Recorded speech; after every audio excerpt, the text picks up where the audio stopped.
In this video, we'll see some TH9 war attacks that went extremely close. Now, ups and downs are the part of Clash, and my awesome clanmates are no exception. So let's see 3 attacks that went down to the last troop or to the last second of the clock. So stay tuned.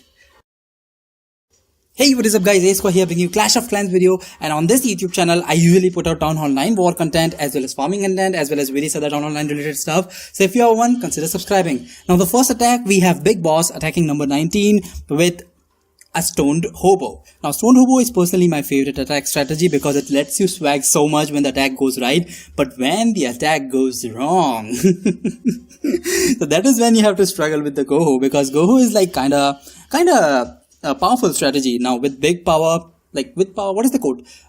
With great power comes the great responsibility. Yeah, that is the code. Yeah, that is what exactly happens in a Goho raid. I think what I personally believe is that for the small pointer, that notice the position of this golem, because this golem is what will play, I think, a good role in the end. Maybe, yeah. So whatever, the Big Boss is doing a great job with the kill squad. The golems are going inside and they're alive. And the most important thing in a stone raid is that you have to get your heroes and bowlers inside the core of the base unharmed. Now that till the time when the golem actually dies in the raid, your bowlers and your king and your queen should be pretty much deep inside the base. Then they can take this first line of defense that is around the core. Now the problem with this base is, what I personally think, is these defenses, these corner defenses that are on the second layer and cannot be essentially reached by the troops in the core. And that is what the problem is. Although queen can reach it, but it's just the queen. Now if you can counter this by a proper hog deployment, now I'm not saying that Big Boss's deployment was bad. He's doing extremely good job with it, but sometimes you are just unlucky. So that is what I'm trying to show in this raid, because mostly I'm unlucky, so this time I'm showing other people being unlucky. Yes. So so with that said, yeah, so you are noticing the position of that golem, right? That golem is still, I don't know, I'm not sure if that golem is even in the role, and I'm not sure even this raid is a 3-star or not. So let me know in the comment section what you guess about this raid at this moment. So the hogs, there are so many hogs right now, and you might be thinking that, dude, why are you making this video? There are so many hogs, but there comes a giant bomb, there comes another giant bomb, and there goes all the hogs, guys. The base has no hogs left. The base has just like a couple of wizards, a goblin, an archer, and a king with ability. Surprisingly, we do not find a king with ability like till this late in the game, but yeah, this golem is actually beating the wall till since the beginning of the raid, and I think that he will eventually get inside this compartment. Although I think that king is like super healthy at the moment and he has his ability, so this golem's role is not that great, but still, if like it would have been a situation the king had like 20% of the health and this golem could have tanked for that Tesla over there, then it would have been historical. The king is going in and the king will take down the last building, guys. So this is the first attack that we'll see. For the second attack, let's see what we have got and let's see if that is a 3-star. So what do you notice, guys? This is the same base. It's the same base? Yeah, it's the same base. This base was first hit by Glenn, and then it was hit by Big Boss. Big Boss went extremely close with his 3-star. So you can guess where Glenn went with his attack. Was it a 3-star? I don't think so. This was the first attack on this base and it went really close, and it is one of the most amazing attacks that I saw live on the raid. It was just really amazing. Now Glenn goes inside with a golem based kill squad and a backhand lava loon with a very intriguing army composition. Usually we do not see it these days. Is a CC golem, no bowlers, and the backhand 3 lava hounds. So in total 5 tank, 2 golems and 3 lava hounds. Kind of risky, but I personally think that if you can do it, the more better it is.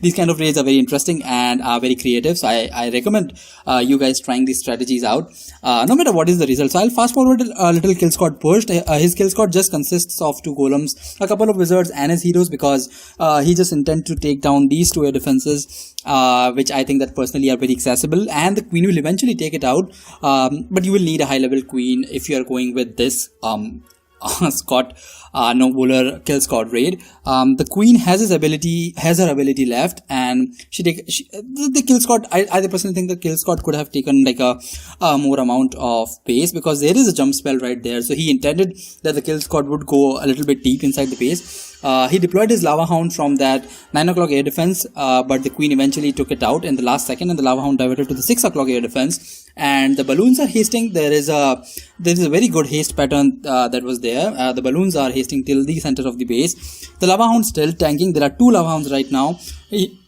He brought 3 lava hounds, and I think one of the lava hound had burst yet. Yeah, one of the lava hound had burst yet, and there are 2 lava hounds on the field. Now, popping of a lava hound is a very essential thing in Clash of Clans. I mean, in TownHall-9 air attack.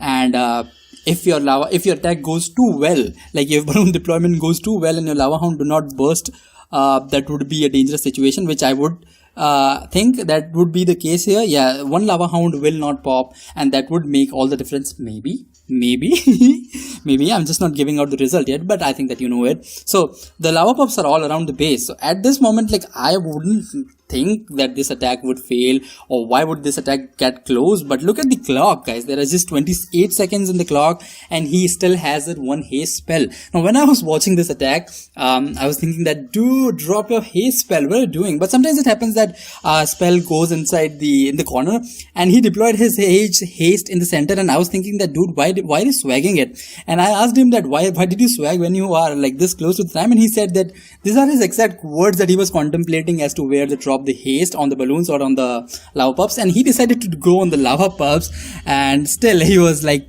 very unlucky. This Dark Elixir container had barely like 1/3 of the health left, and he would have 3-starred this base easily if would have like dropped the haste maybe early. Maybe I'm wrong. That was just unlucky to me. Like it was a fantastic attack. Moving on to the final attack, let's see what it has.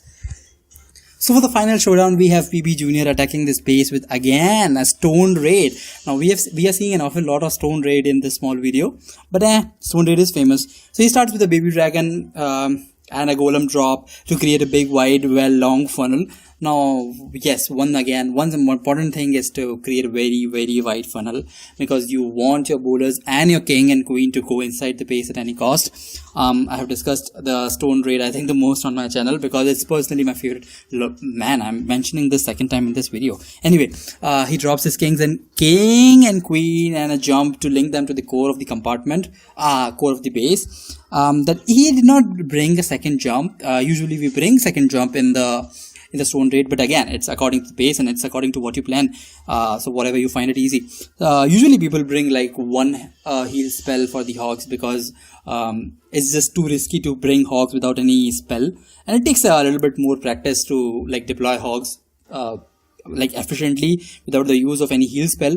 So he's doing like kind of good. I personally expected a little bit more push, but given that he has 2 heal spell for the hogs, that isn't any great problem. Yeah, so he started with his hogging, and the kill squad, I think the queen is still alive with her ability. He has 2 heal spell, which he will drop right now.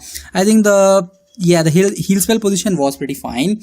But still, this attack is bound to go to the last troop, so it would be interesting to see so many hogs die, even though there is 1 heal spell on the field right now. I think there are around 4-5 hogs on the field, and there are 3 defenses shooting at the hogs, plus 17 level king. So there are 4 hogs right now, and the enemy of the hogs are the spring traps.